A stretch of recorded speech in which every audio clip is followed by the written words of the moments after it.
Good afternoon, everyone. I am Amani Jamal, the Dean of the Princeton School of Public and International Affairs, and I welcome you to this afternoon's discussion.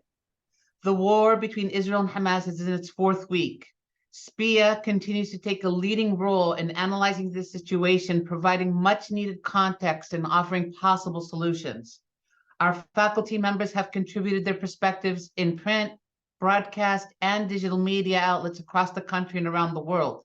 And the school has hosted numerous events such as this one, bringing together global experts to explore and explain this conflict.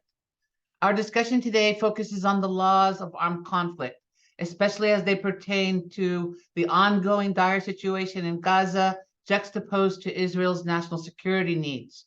Our moderator is the former BBC journalist Razia Iqbal, a John L. Weinberg Goldman Sachs and Company visiting professor and lecturer here at SPIA. I thank Razia and all our panelists, and I look forward to their discussion. Razia, over to you.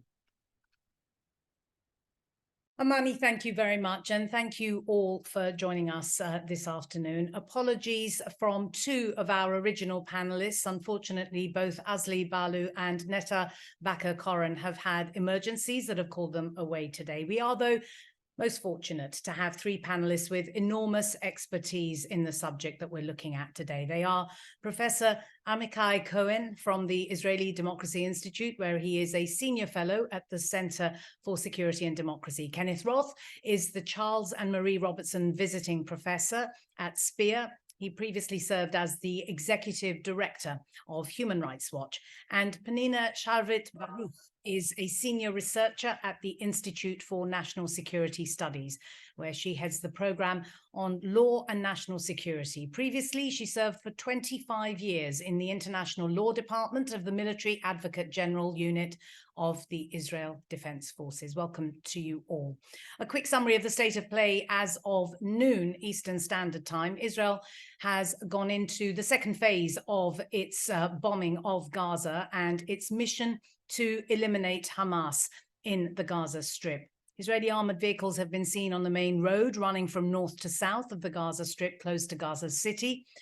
And it has said that its troops have killed dozens of terrorists during clashes overnight. Meanwhile, hundreds and hundreds of patients are stuck in hospitals in the north of Gaza.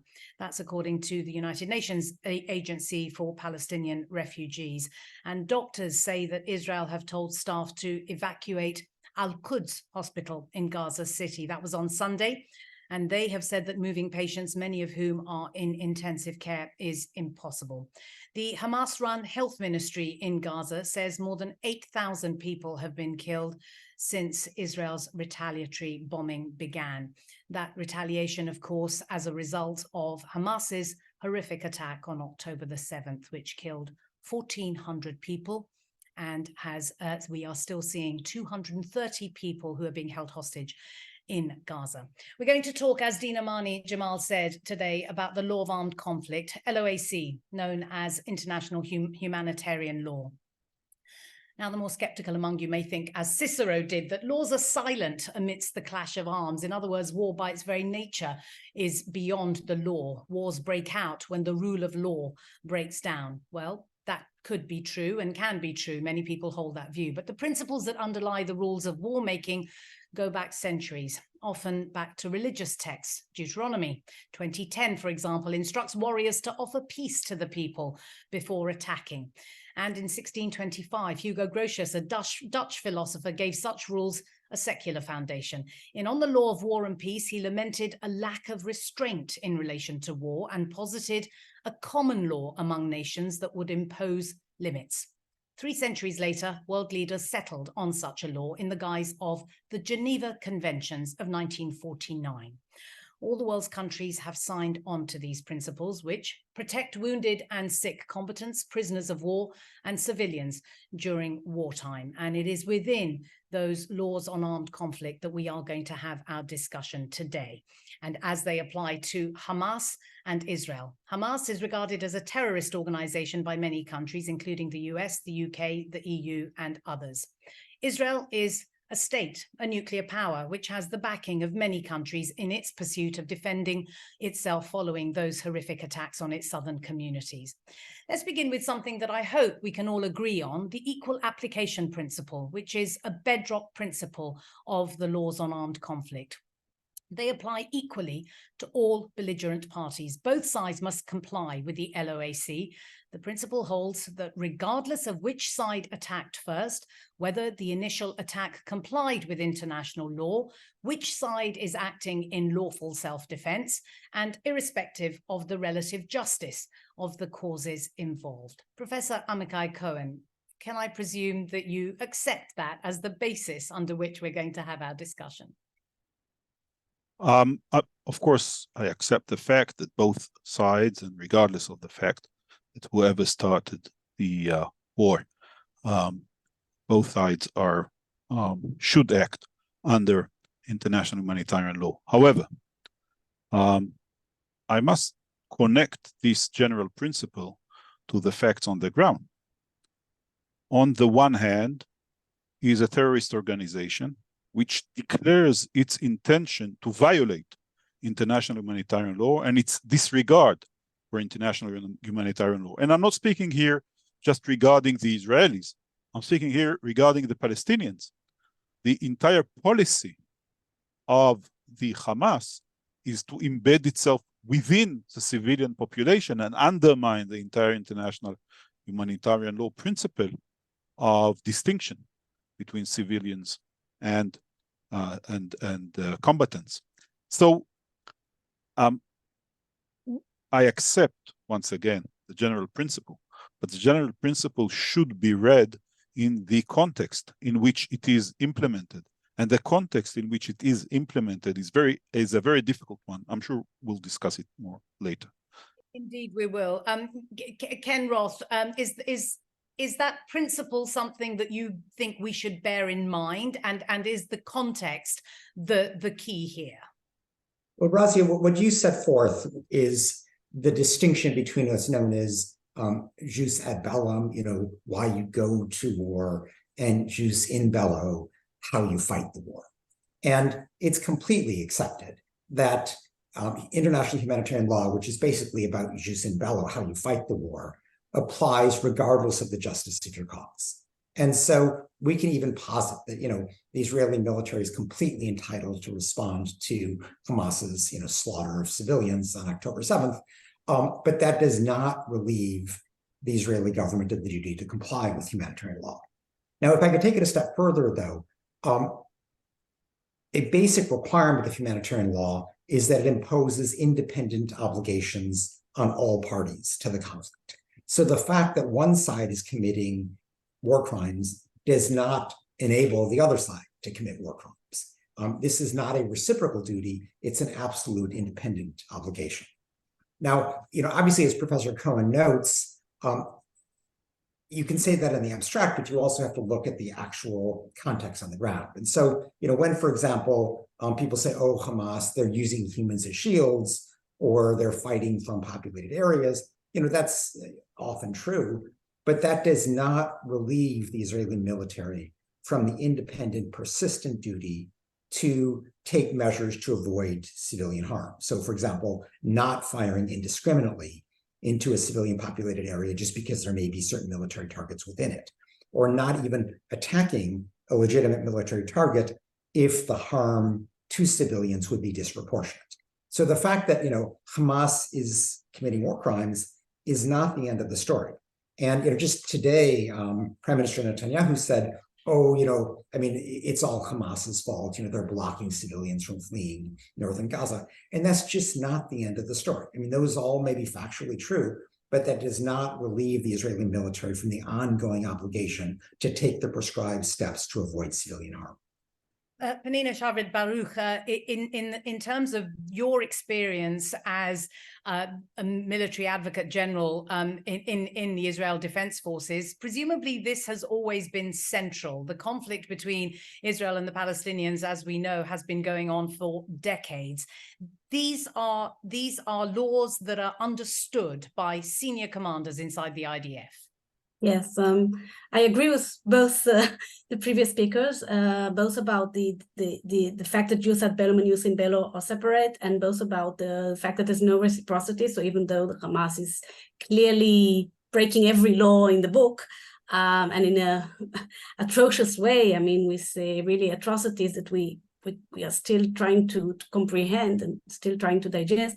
That doesn't mean that Israel can break the law, and we need to abide by the laws of armed conflict, because the laws of armed conflict are intended to protect the civilian population. They are not. The focus is not on gentlemanly kind of reciprocity. So yes, we accept that, and part of my job when I was still in the IDF was indeed to make sure that the whole system of the IDF, from the training to the operational plans that become later the basis for the operational commands and the targeting and the target banks, all go through legal scrutiny in order to see to it that they are compatible with the laws of armed conflict. So indeed, I agree that Israel has the obligation to adhere to these laws.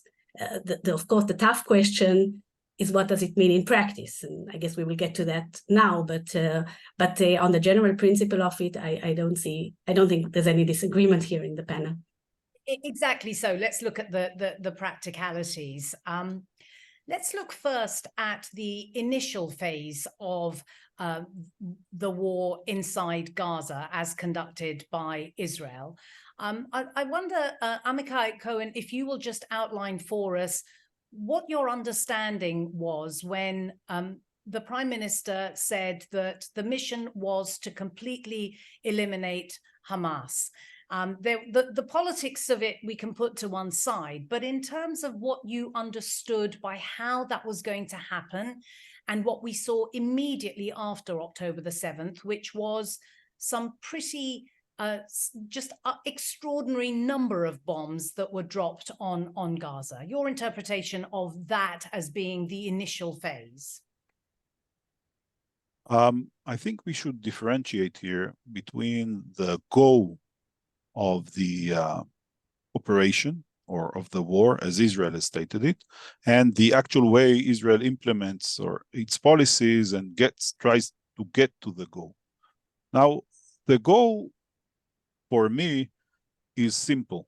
It comes out from the analysis of what was the situation in Gaza before October 7th.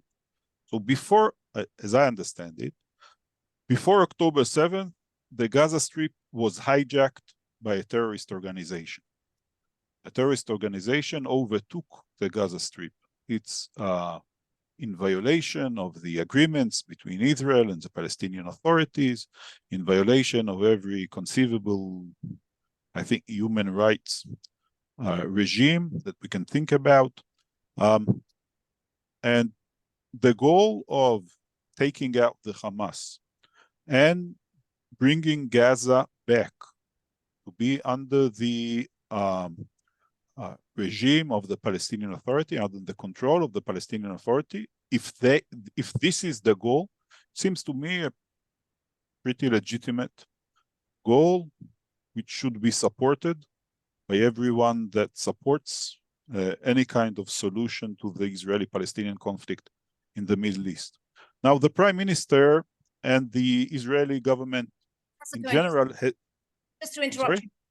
Just to interrupt you before you go on to the next part. I mean, you talk about the Gaza Strip being hijacked by Hamas. To remind people that the people of Gaza did vote for Hamas back in 2006. There have not been elections since then. Of course, we understand that. And a survey that was conducted very recently suggested, in fact, just before October the 7th, suggested that 60% of people inside Gaza support Hamas. 44 do not follow their... I'm trying to pose a positive way of thinking about the issues here, meaning that there is a way to differentiate between Hamas and the civilian population. And the fact that the civilian population says when it's under a terrorist regime that it supports a terrorist regime doesn't mean anything. I think from a democratic point of view, doesn't mean a lot. If Hamas would win a free and fair election, and the Hamas's idea or policy or ideology is to completely eradicate the state of Israel, then we'll have an unsolvable problem of the Israeli-Palestinian conflict at our hands. This would only mean that the problem is much greater than it is. I'm trying to be, as much as I can, a little optimistic here and suggest that perhaps the Palestinian Authority would be a better partner in controlling the Gaza Strip. Now, once we accept that the policy of eliminating the ability of course, eliminating the Hamas completely is unrealistic, and I think everybody understands it in terms of that there are many people who support Hamas or who participate in its terrorist activities. So the question is, do you eliminate its capabilities as a military and as a governing power? Now, militarily, it's very difficult to do it.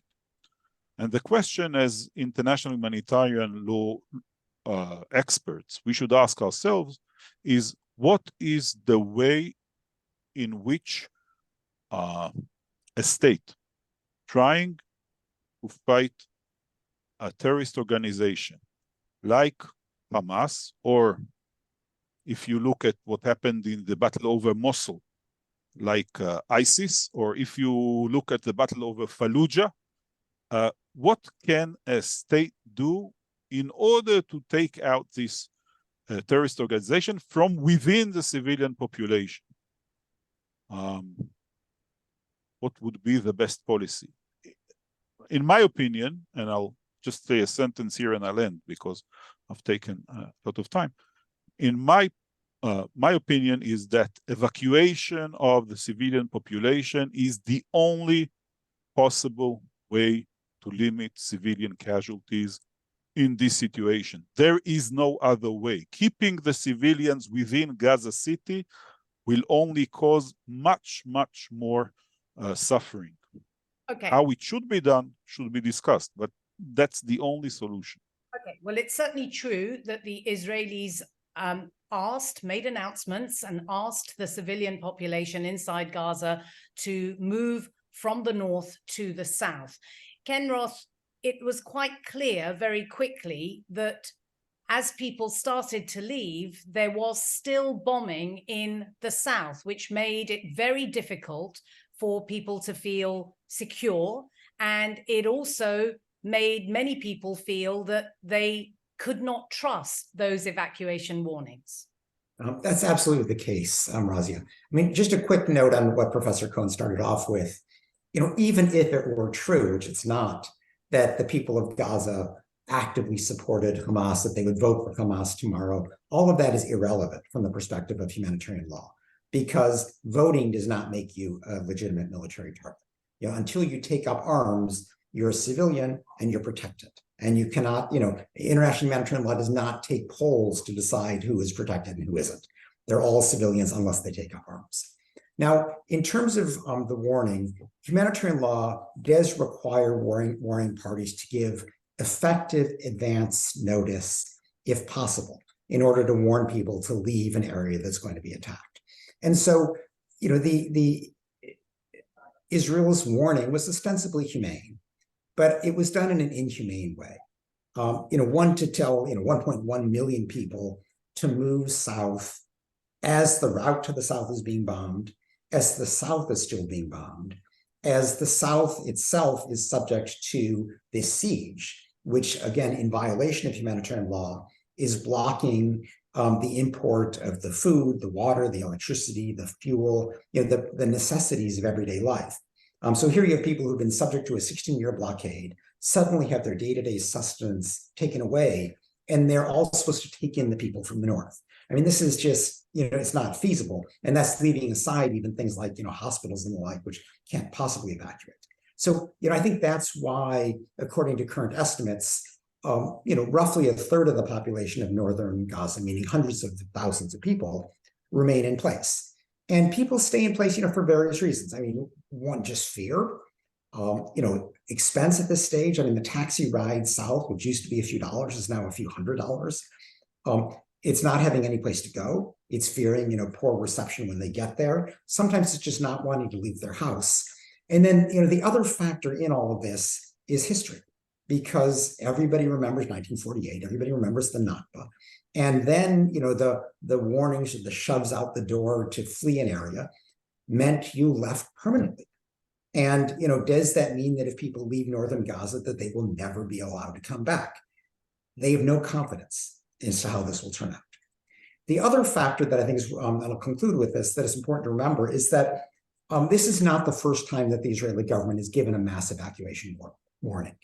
It did the same thing in 2006 in southern Lebanon during the conflict with Hezbollah. And I actually remember, briefing the lead Israeli military lawyer after our investigation there. I had a very good meeting in headquarters in Tel Aviv going through all this. But what we found is that Israel issued the warning. Many people did flee, but many people stayed, again, for the same reasons, poverty, disability, fear, just a disinclination to leave their home, none of which turned into legitimate military targets. But the Israeli Defense Force then treated anyone who remained as if they were Hezbollah and proceeded to attack and kill quite a number of them that Human Rights Watch documented in our report. And we're already seeing a bit of a prelude to this because the IDF in northern Gaza dropped leaflets saying, if you stay, we're going to consider you supporters of terrorism or somehow affiliated with Hamas. It wasn't explicit, but the implication was you're, not just that you're endangering yourself, but you could be attacked. And again, there's history here. The Israeli government never really owned up to what it did in 2006. And the fear is that, those who remain are just going to be treated as fungible, as salvageable, as basically you can just attack them, And so that's the fear here. Pnina, Sharvit, Baruch, I mean, to what extent do you accept that part of what Ken just outlined, that Israel's impulse was, of course, to abide within the laws of armed conflict by giving those warnings, but that they were inhumane in that they were practically very difficult. The bombing was still going on, which made it very, very difficult for the world watching to feel that Israel was being an honest broker in this, in terms of abiding by the laws of armed conflict?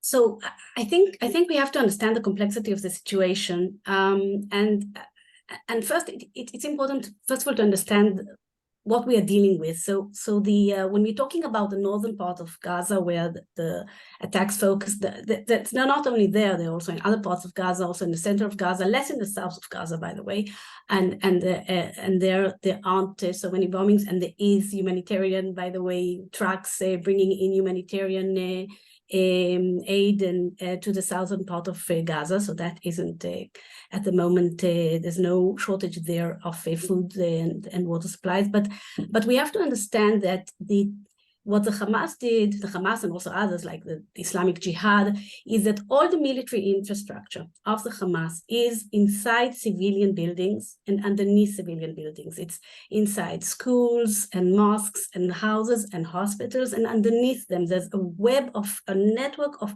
tunnels, and they operate from there. They have invested all the funds that were brought into, most of the funds that were brought into Gaza in order to build houses and to do good things for the civilians, went to this military infrastructure of the Hamas.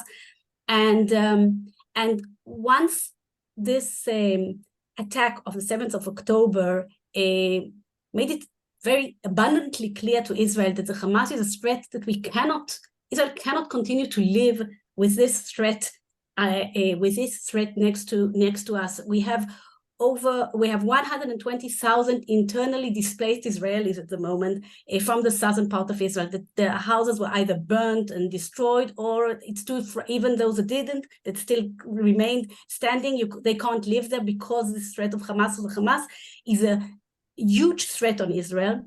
And also to add to this threat, the whole idea here, again, of going after Israel and attacking it so brutally, was to pull Israel also to attack the Gaza Strip, to weaken Israel from within.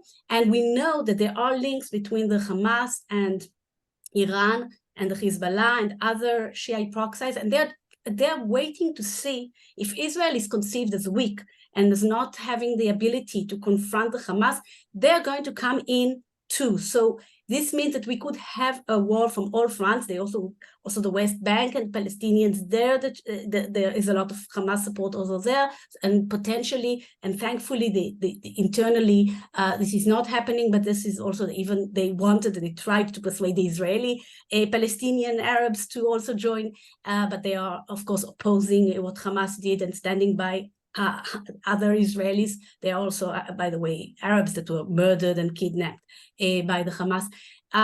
So what we see here is potentially a threat from all sides. And this is, and we have to understand, this is an existential threat for Israel. It's not just a threat. I'm not minimizing previous rounds. I was there, rockets fired every day and the infiltrations, but it wasn't an existential threat. Now we are facing an existential threat. And when this is the case, and we have to dismantle the military infrastructure of the Hamas, and all this military infrastructure is within civilian buildings and underneath civilian buildings. So there's no real option to attack something else apart from these civilian buildings. And then, yes, there are many civilians there, and Israel wants to minimize harm to these civilians. And the only way to do that is to issue these warnings. Are these warnings enabling all these Palestinians to leave? No. Is it safe to leave? No. By the way, part of the problem is that the Hamas is preventing people from leaving, is firing towards people that are trying to leave. It wants them to stay there. So this is a very precarious situation for the Palestinians in Gaza. I accept that. And there are many casualties there. I accept that too. And it is tragic. But what are the options that Israel has? I mean, the question that I pose, I bring back, okay, if we accept that this is a huge threat on Israel, and everything is inside civilians, and anything we will do will amount also to civilian casualties. So we try to tell them to leave. We are trying to organize, and I admit it, we have to improve what's happening in the south of Gaza. The infrastructure there for accepting the people coming from the north is not good enough. There is an awareness that this has to improve. But what can we do? I mean, what are our options? Yeah, maybe I can answer that, because I think that it's important to show that actually there are quite serious options. I mean, first, if the aim is to facilitate, humane departure from the north, you don't bomb the route south. You don't bomb the area where people are evacuated. We're not. Well, no, you were. I mean, you were. Yeah. So second, you say there's less bombing in the south. Yeah, sure. But there is bombing in the south, so people don't feel safe. You let in humanitarian aid unimpeded, or you make sure that no arms are coming in. But so far today was, or I guess Sunday was the biggest amount of humanitarian aid allowed in, 48 trucks compared to 500 trucks a day between commercial and humanitarian aid that came in before October 7th. So to say there's no hunger, there's no lack of water, that's just not true. The electricity is not running. The fuel needed for generators is not there. Hospitals are operating without, basic capacity. So there are a number of things that Israel could do that would make it, more possible for people to flee. But second, nonetheless, some people are going to stay. And to say, oh, this is existential for Israel, oh, Hezbollah and Iran could attack, that's all true, and it's irrelevant for the decision whether to mount a particular attack or not. Because as you know, the duty of proportionality is judged attack by attack. And so let's take at face value the Israeli claim that Hamas is maintaining some kind of command center under Al-Shifa Hospital. Okay, yeah, I don't know if that's true. Hamas denies it. It may be true, it may not. Let's assume it is.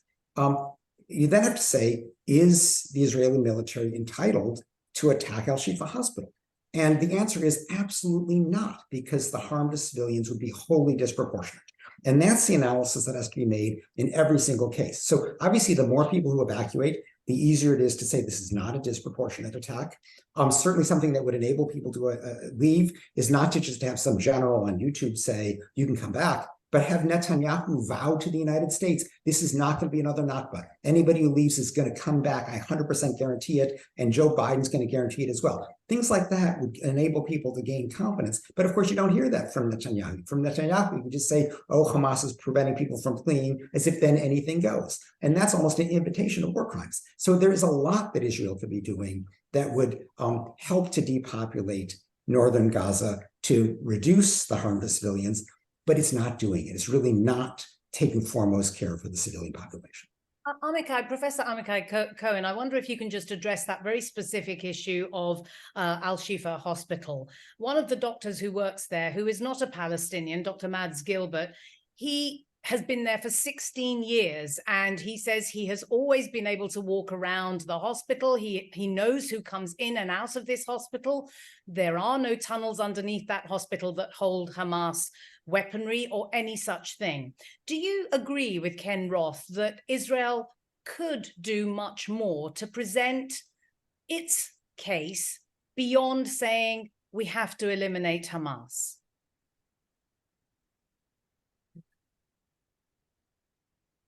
So first of all,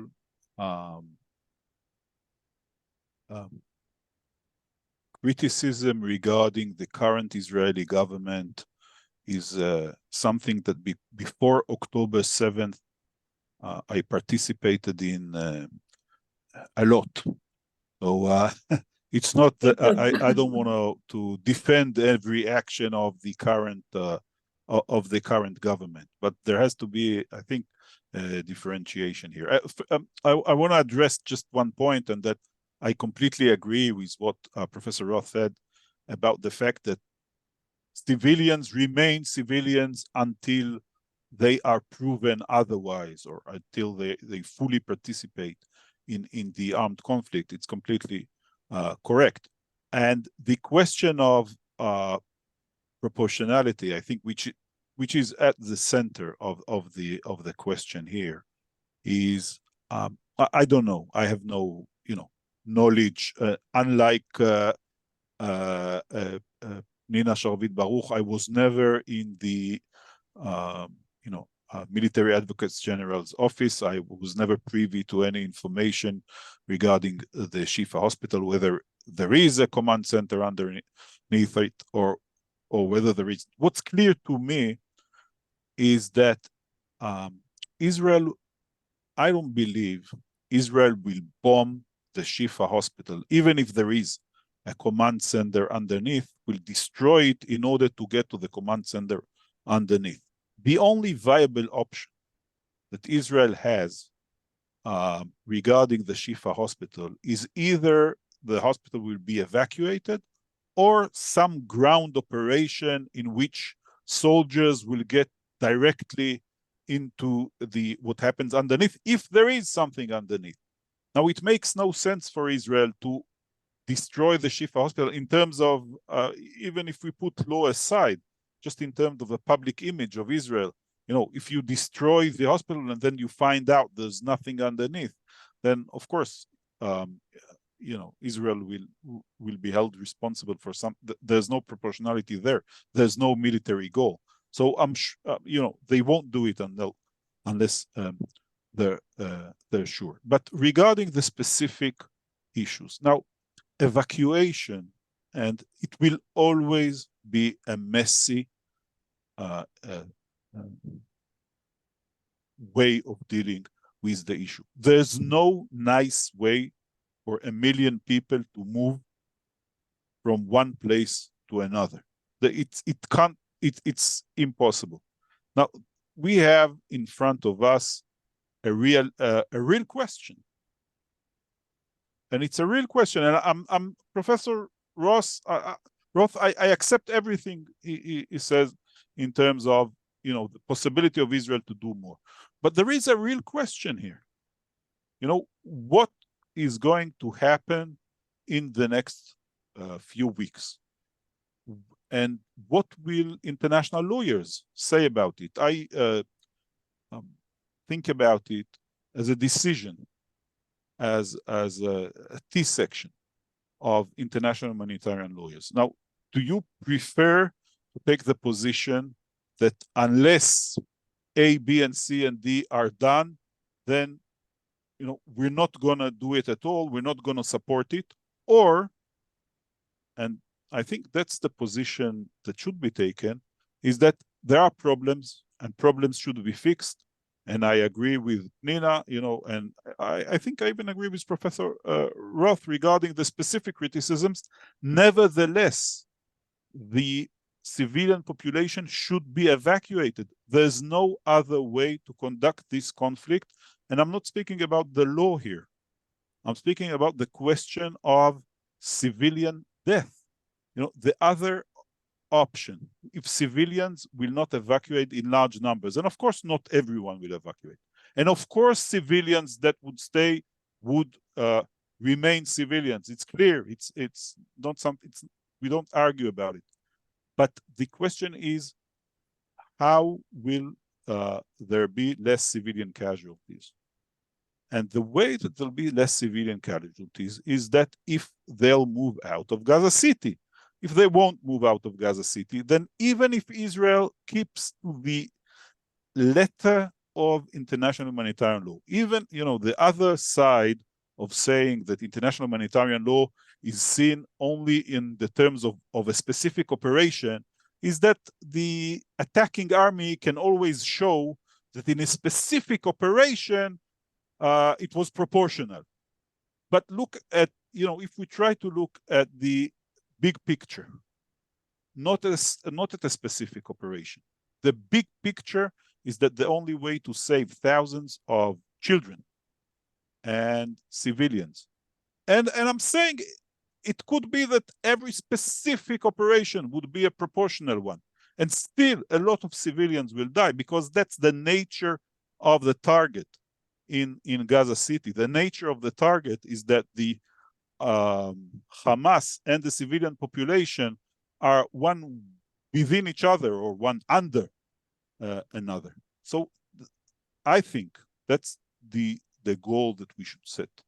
Can we just, we've alluded to it a little, but I'd like to just focus a little on the collective punishment notion, which has been raised by the United Nations Secretary General Antonio Guterres. He said he called for an end of what he described as the epic suffering caused by the blockade, as well as the siege. And as Ken just pointed out, some just under 50 trucks have gone in, compared with the hundreds that are needed in order for Gazans to be able to live even the most basic kinds of lives. I wonder, Pnina, Sharvit, Baruch, I mean, what you make of those allegations that have come from the quarters that I've just mentioned, the UN Secretary General talking about the possibility that collective punishment is being engaged in?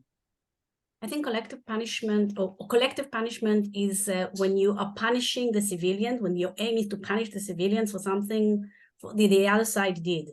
But when you are doing something that you have a military need and military necessity in doing something, and the civilians are harmed because of that action, then it's not collective punishment. Then we again enter into the issue of proportionality, whether this harm is proportionate to this military necessity, to this military need, when we are talking about balancing military necessity and humanitarian concerns. When it's talking about targeting, so we have the targeting proportionality analysis, whether it's excessive harm to the military advantage from each attack, from each target.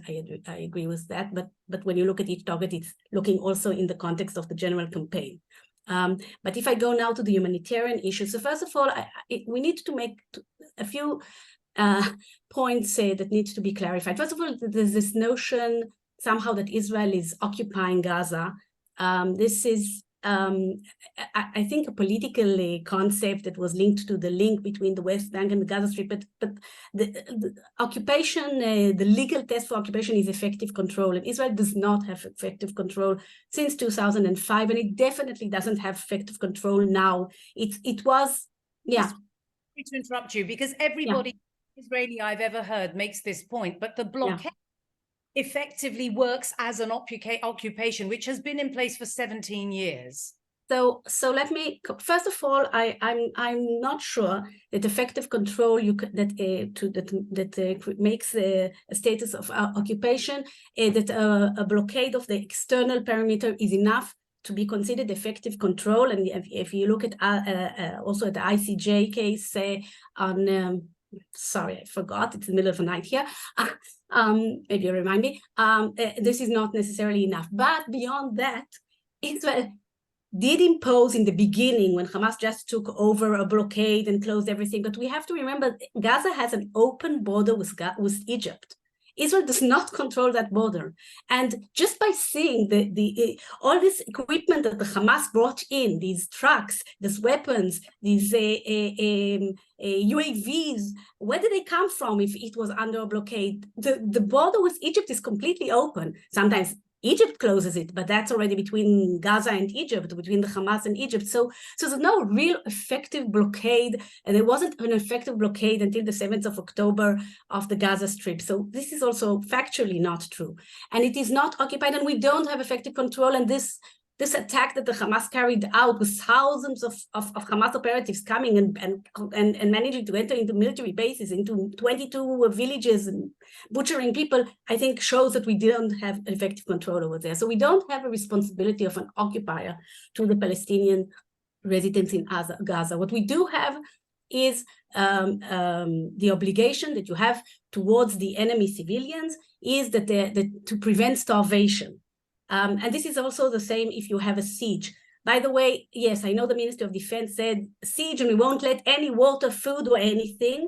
But we are letting water in and food also in. And that's the obligation is to prevent starvation and to allow a humanitarian aid. You don't have to supply it, but to allow the supply of humanitarian consignments of food and water and the medical equipment and medicines and religious. And if you look at the Geneva Conventions, there's also some more very specific religious equipment. I don't remember the term, but anyway. But so Israel is allowing this humanitarian. It doesn't have this. First of all, it's allowed to put a siege on the enemy forces. You're allowed to starve the enemy forces. You are not allowed to starve the civilian population.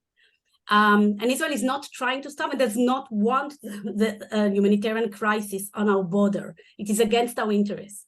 And last point, just about the fuel. We have to understand, first of all, there's no legal obligation in the laws of armed conflict to enable the entry of fuel to the enemy territory. But beyond that, we know, and it has been shown, that there is a lot of fuel in the Gaza Strip, but the fuel is in the hands of the Hamas. There was even a tweet of UNRWA that immediately they deleted after a short while, saying that the Hamas came and stole fuel or solar that was the diesel that was intended for the hospitals, and they took it for their military for their military activity, and the laws of armed conflict allow, and I'll end with that, when you do have this obligation to enable military consignments, you're allowed also to put conditions to make sure that they don't go to the enemy forces. And Hamas has enough fuel. If there's a shortage of fuels in the hospitals, it's the Hamas that should give this fuel, and not that Israel will now allow more fuel in that will go again to the Hamas to fire more rockets at Israel. Okay, while I accept some of what you're saying, I have to tell you that media reports are suggesting that even if it's not Israel's aim to starve the civilian population, the outcome of the limited amount of aid that's going in is resulting in people going very, very hungry, including children. I want to, just before we turn to the questions from the audience, Ken Roth, I just want to ask you a question about the accountability issue here, because the prosecutor of the ICC, the International Criminal Court, Karim Khan, has been in the region, and he has been talking about the current live investigations that are taking place. Yeah, Razia, before I get to that, let me just respond, if I could, just for a moment to some of these prior points.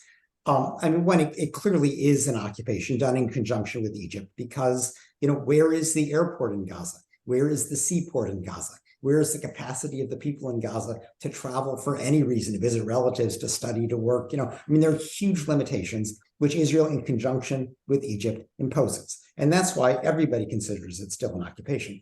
But the occupation point is kind of a sideshow here, because the duty to permit humanitarian aid to a civilian population in need doesn't depend on occupation.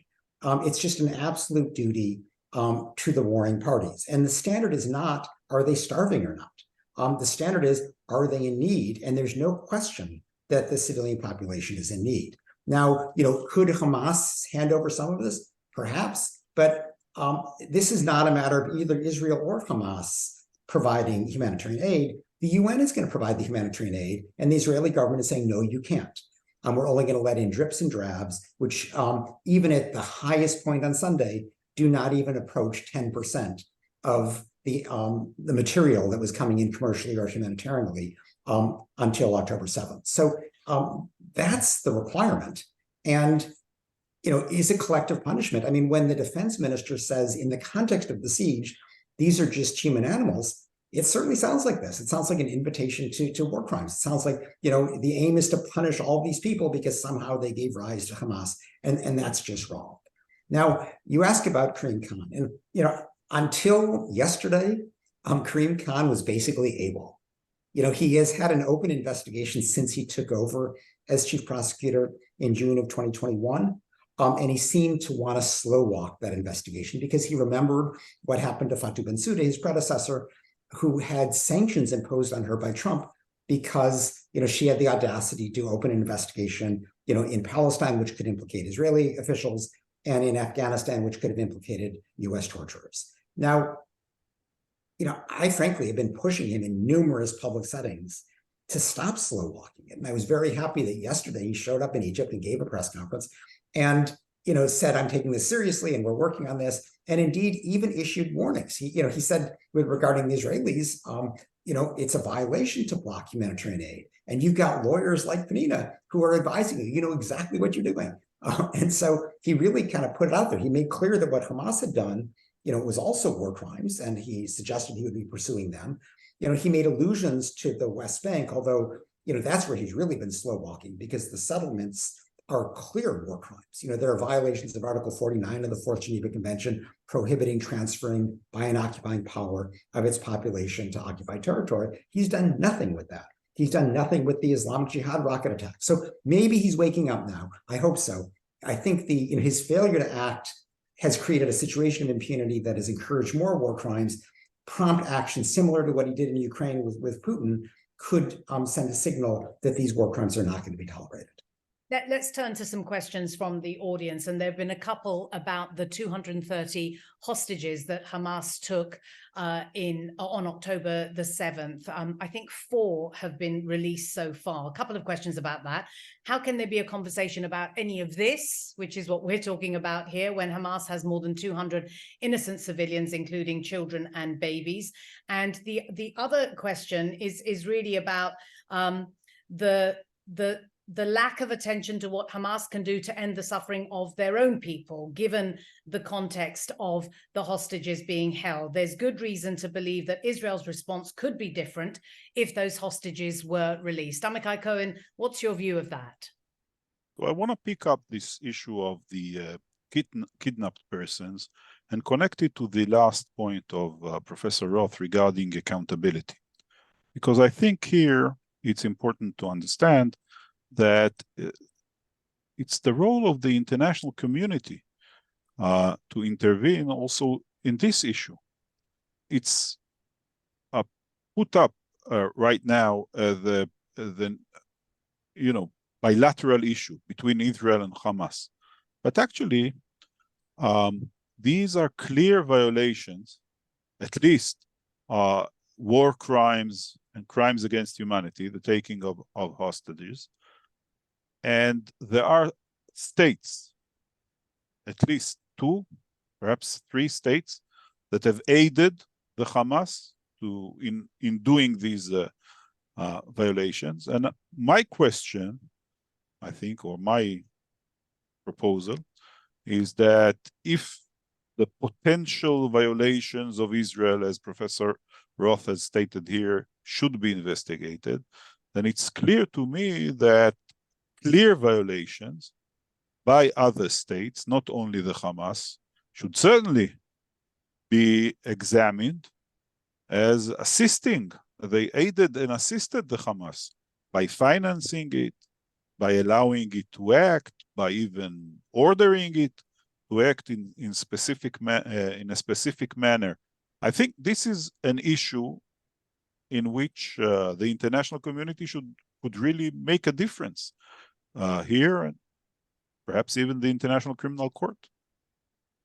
There's precedent for that too, by the way, just to note that the Charles Taylor, the former president of Liberia, was convicted by the Special Court for Sierra Leone for aiding and abetting the Revolutionary United Front, the rebel group committing atrocities in Sierra Leone. So that aiding and abetting theory has been pursued by an international tribunal. I agree it could apply here. It could apply to people who helped facilitate, aid and abet Hamas's war crimes. Frankly, it could apply to those who've armed Israel if those arms are knowingly used to commit war crimes. So, I think this is something that's worth pursuing. I wonder though, Ken, if you will just answer this one question about the hostages. I mean, the questioner is asking, why not list their release as a plausible and realistic solution to the crisis? Well, look at it. Of course, they should be released. They're being taken. They're being held. These are clear war crimes. They should be released unconditionally. It should not be just a matter of trading for prisoners that Israel's holding. It's a wrong that should be resolved on its own terms. Is that going to stop everything? I mean, that's a political judgment. I would be shocked. I think that Netanyahu wants to exact revenge for those who are killed. It's not just just for the hostages. So I don't think that's going to be the panacea. But the question originally posed was, why are we even talking about all of this while we have the hostages? And the answer is because Israel's gone to war. Understandably, nobody's really challenging that decision to go to war. But whether there are hostages or not, Israel has to fight the war consistent with humanitarian law, which it's not doing. Perhaps I'll put to you the questioner says, is it justifiable to bomb an elementary school if there is a school shooter hiding out inside of it? How is that, or is that not an appropriate analogy for the current bombing of Gaza? No, it's not. Again, as we know, according to IHL, the definition of a military objective includes also civilian objects that by their nature, purpose, location, or use give military advantage or use for the military activities of the enemy. So if a school, if it's used as a launching pad, it does become a military objective. We still have to examine proportionality. And still have to evaluate what would be the harm to civilians and whether it or not it would be excessive to the military advantage. Again, as I explained before, and Professor Ross is right, every target has to be examined separately. But when you look at the military advantage, you can look at the overall campaign. It's like when you attack one bridge, you can look at what is the impact of attacking all the bridges and cutting up any supplies to the enemy. So we are trying to dismantle here a military infrastructure that is separated into all these buildings and tunnels. And yes, it means that these attacks are on all these small places that each one maybe has a small contribution, but eventually if we don't deal with every part of this puzzle, we will not be able to eliminate the military infrastructure of the Hamas. And I really don't know of a different way to do it. And if we could do it, I can assure you, if we could eliminate the military capabilities of the Hamas without harming any civilian in Gaza, if anybody can say, how can we give us an advice to do that? We do that now. That's the sad reality. That's the sad reality.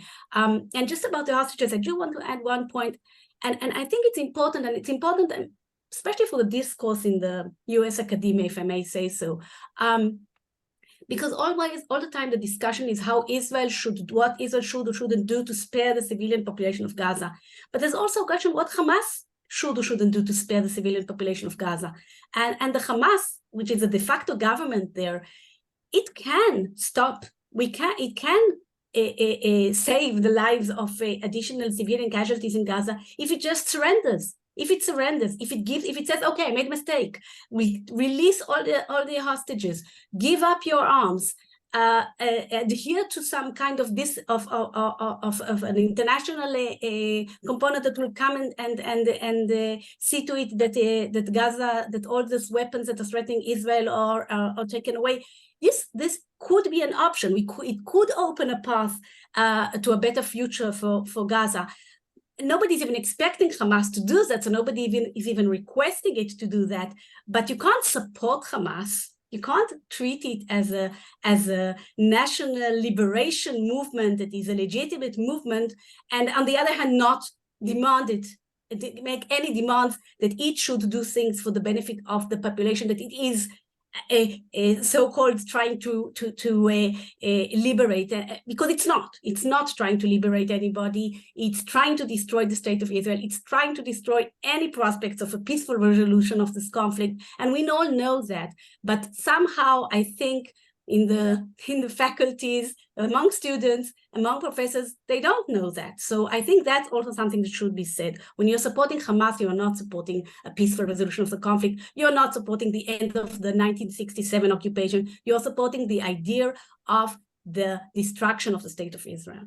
You mentioned that poll recently that 67% of those who were polled inside Gaza did not support the aims of Hamas. I wonder, Ken Roth, if I can just put this question to you. The questioner says, it strikes one that embedding within the civilian population constitutes hostage taking on a massive level, presumably referring to Hamas embedding itself with the civilian population in Gaza. Is that not actionable? It's different language, but it is actionable. I mean, when Hamas deliberately uses civilians to render a military target impossible to attack, that's using civilians as human shields. When they operate in civilian populated areas, that's failing to take all feasible precautions to spare civilians. Both of these are violations. Both of these are war crimes. We can just posit that Hamas is doing this. And I mean, if I could go back to the prior point, I mean, nobody on this call is a fan of Hamas. I mean, Hamas is a brutal military dictatorship that could care less about the civilian population of Gaza. So we can posit that, but none of that changes the responsibilities on the Israeli military as the attacking force. And it's not just, we've been talking mainly about disproportionate attacks, but there have also been indiscriminate attacks. I mean, why are entire neighborhoods being flattened? It's hard to imagine that all of that was a legitimate military target. Or why are these huge apartment towers, the prestige addresses in Gaza, why are they destroyed, rendering 100 families homeless at a shot? Because, there was a Hamas office somewhere in there? I mean, these are completely disproportionate attacks. Why was the Islamic University of Gaza attacked? Ostensibly because it was training Hamas intelligence agents. Now, does that mean that Princeton SPIA has never produced the CIA agent? And if it did, does that mean that Princeton could be attacked? I mean, this is wacko. This is just, that's not what humanitarian law requires. So I think we have to recognize there have been various steps that Israel has been taking that have just not been in compliance with humanitarian law. I wonder if I can just allow Amichai Cohen to respond to what you've just said, Ken. The problem with building an infrastructure of tunnels under a city is that large parts of these cities become military targets because they are a very large civilian shield to the tunnels.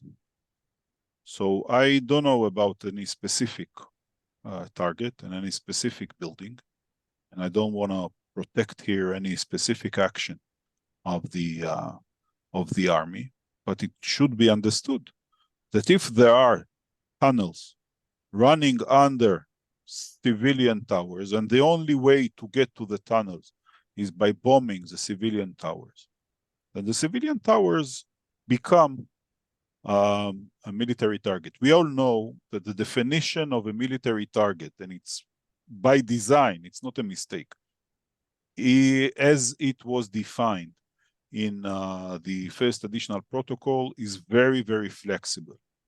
And it was designed this way. The limitations are not severe on the attacking force. It has to show that there is military advantage to attacking, and that destroying the target will bring some military advantage. But nevertheless, I think, if I may, of course, it does not absolve Israel of discussing the issue of proportionality, and mainly of proportionality with regards to lives.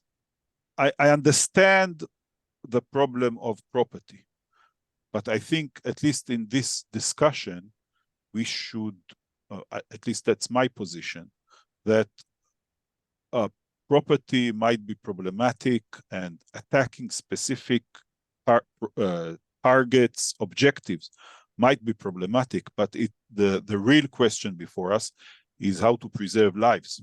Properties can be compensated, lives cannot be compensated. I'm going to draw this discussion to a close, but I just want to end with one final question, and this is directed to you, Kenneth Roth. What exactly, in your view, is a proportionate response to the massacre of October the 7th? Well, Razia, I think in your question, you're confusing two different types of proportionality. In other words, there's the jus ad valorem version, like, is Israel entitled to go to war because of the attacks? Of course it is. Should it have, bomb versus a ground invasion, whatever? I mean, those are, political questions, which this discussion has not been about. This discussion, in the discussion about proportionality, has been about particular attacks. So not the justice of the overall cause, not whether a military response was appropriate, but rather, given that there is a military response, is it appropriate to be attacking these facilities that have a huge civilian cost? And I disagree with Professor Cohen. I mean, of course, human life is more important than human structure. But, if the aim was to get people, to encourage them to evacuate northern Gaza, and then you're destroying everybody's homes, it makes it seem like, oh, I'm never going to be able to come back. I mean, it's another kind of a signal of a Nakba intent. Nobody's going to compensate these people for their lost homes. They're destroying, everything they've worked for much of their lives. So that's why the rules of proportionality, while of course they prioritize life, also focus on civilian property, on civilian structures. And from what I see, these judgments, and a lot of them are judgment calls, but they're being made with very little weight given to either the lives or the property of Palestinian civilians. And that's why so many people are coming to the conclusion that this isn't just a military effort, that this is collective punishment, because when you kind of add it all up, it just seems that this is an effort to punish Palestinians, even though they had little, if anything, to do with what Hamas did to Israel on October 7th.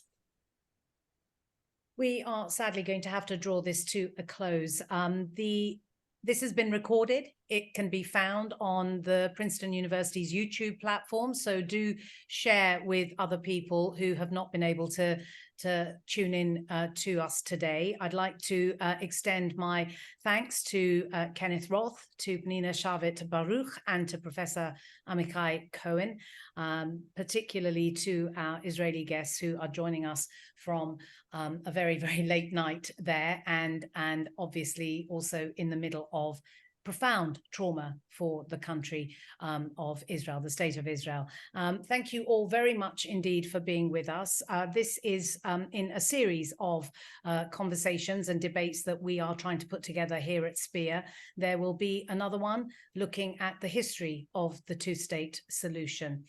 Do stay with us when we do join us again when we put that panel together. I think it's going to be on November the 7th. My thanks to Spear and to Dean Amani Jamal, and once again to all of you for joining us today. Thank you. Bye-bye. Thank you.